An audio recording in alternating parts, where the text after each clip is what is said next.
Price होती है जिसपे हम जो है कोई वस्तु को खरीदते हैं, इसको बोलते हैं कॉस्ट प्राइस। ये कॉस्ट प्राइस हो गया। इसी तरह एक एसपी होता है, इसको हम बोलते हैं सेलिंग प्राइस। क्या बोलते हैं? Selling price. इस तरह से ये सेलिंग प्राइस होता है, कॉस्ट प्राइस होता है।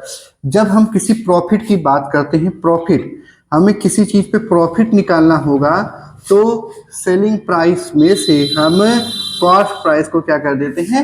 माइनस कर देते हैं।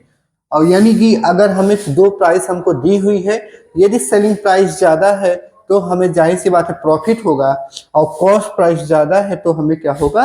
लॉस होगा। इसी तरह अगर हमें इस पे लॉस निकालना हो, लॉस, तो हम कॉस्ट प्राइस से सेलिंग प्राइस को क्या कर देते हैं? माइनस कर देते हैं। ये भी एक फार्मूला आप जो है पढ़ रहे हैं, ठीक है। फिर इसी तरह जो हम क्या करेंगे, अगर हमें प्रॉफिट पे परसेंटेज चाहिए, क्या चाहिए? परसेंटेज। तो अगर प्रॉफिट का परसेंटेज हमें निकालना होगा तो हम क्या करेंगे, ये सेलिंग प्राइस है माइनस कॉस्ट प्राइस है, अपॉन में करेंगे कॉस्ट प्राइस मल्टीप्लाई 100। इस तरह से हम किसी वस्तु का प्रॉफिट का परसेंटेज निकाल सकते हैं।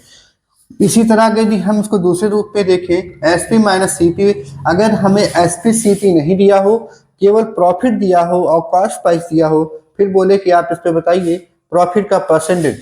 प्रॉफिट को हम गेन के रूप में भी जानते हैं, ठीक है। तो S P minus C P के स्थान पे हम प्रॉफिट भी लिख सकते हैं। यहाँ पे करिए profit upon cost price multiply 100। इस प्रकार इन दोनों फार्मूले से हम किसी वस्तु का प्रॉफिट अथवा उसका परसेंटेज निकाल सकते हैं। फिर नेक्स्ट है इसी तरह loss.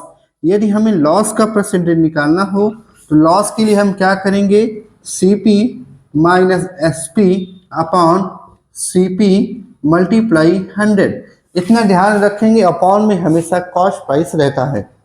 Okay, then cost price को जो है हम क्या करेंगे, यहाँ पे C P minus S P, इसके स्थान पे यदि हम लॉस लिख दें, loss upon C P then multiply 100। इसी तरह अगर किसी वस्तु का लॉस निकालना हो, यानी लॉस का परसेंटेज हो, लॉस दिया हो, कॉस्ट प्राइस दिया हो, देन इस फार्मूले का हम इस्तेमाल करते हैं। इसी तरह हम प्रॉफिट और